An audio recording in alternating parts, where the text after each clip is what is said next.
I've said Coach Allen about this a lot, but what did you see change first half to second half? I guess what were the things that you guys sort of made a point to do to make sure that there was more help for the secondary to prevent the big play?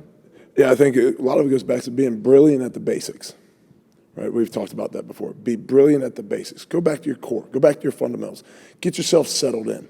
And we had some schematic tweaks and adjustments, but it wasn't like major, just like throw the baby out with the bathwater and start fresh. Like the game plan is the game plan. We got to go execute. And guys settled down. They went back to being brilliant at the basics. And got their eyes right, got their feet right. Then, and that's on us as coaches to help them start faster. Like, okay, this is what you might see. These are the things you might be getting at. But it really wasn't a huge schematic. Again, we had some tweaks and some adjustments. We do that every week, Dustin. But it was really more of just let's get back to being brilliant at the basics, and got shocking guys play better.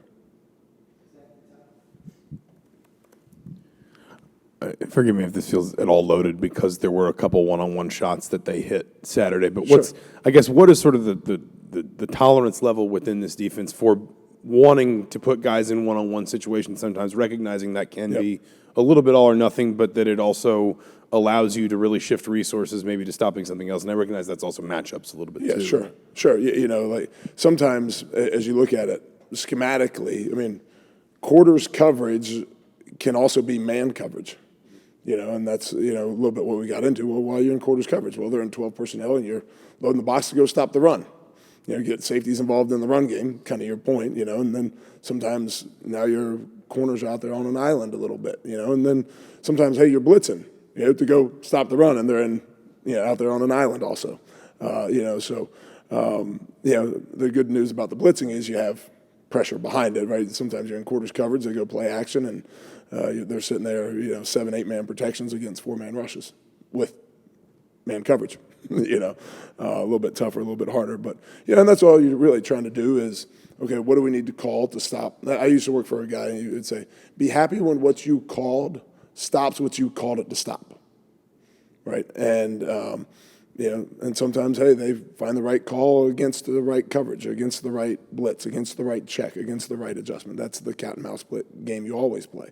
But I think really, that's for us is how can we change? How can we, be unpredictable, right? Like you don't want to just get caught in ruts, and we're certainly not doing that as we do our self scouts every week of what are you calling on first down, what are you calling on second down, right? What's working well, what's not working well. I mean, we're going through that. We do that every Sunday.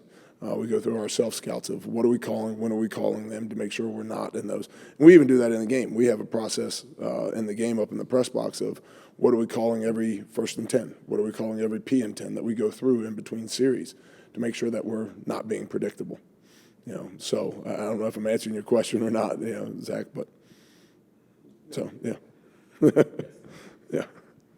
Coach, I'm curious about Lance Bryant. I guess just how would you describe him, and is there any moments that kind of stick out to you that speak to who he is? Yeah, Lance has done a great job of just continuing to work and continuing to develop. Again, I haven't been here through his career, right? But just as I hear the other guys on staff talking about how he has continued to progress every year, right? And I think that goes back, the old Bruce Lee quote, if you're not the man that has practiced 10,000 kicks one time, he's practiced one kick 10,000 times. And I think you see that with Lance. He just keeps practicing and doing the same things over and over and over. And shockingly, what happens? You get better at being brilliant at the basics, like going back and do those things over and over and over, and you see development and progress. And, I think that's what you're really finding in Lance right now. Coach, it seems like with your guys' linebacker core, you guys have a different guy stepping up each week and making big plays in critical moments, whether it's a guy like Cam Jones or Aaron Case or even your edge rushers like McCullough and Bradley Jennings. What is it about that group and their mentality that kind of just allows them to step up and make those plays in those situations? Sure. Being an old defensive line coach myself, sometimes, D linemen, they got to take on the double teams. Welcome to the life of being a nose guard, and that's certainly no different in this defense. Sometimes those guys have to eat blocks so that other people can make plays. But I think what we'll really continue to stress and emphasize with all of our guys, regardless of the position, the play doesn't care who makes the play. Just make the play when it's your turn to make it. Nobody's got to stress. Nobody's got to push. Nobody's got to try to overcompensate. Right? We talked about, last week, 2 weeks ago about trust. Right? And I think that we're seeing that continue to grow, seeing that continue to develop, guys trusting the system, guys trusting each other, that when it's Miles Jackson's turn to make the play, make the play.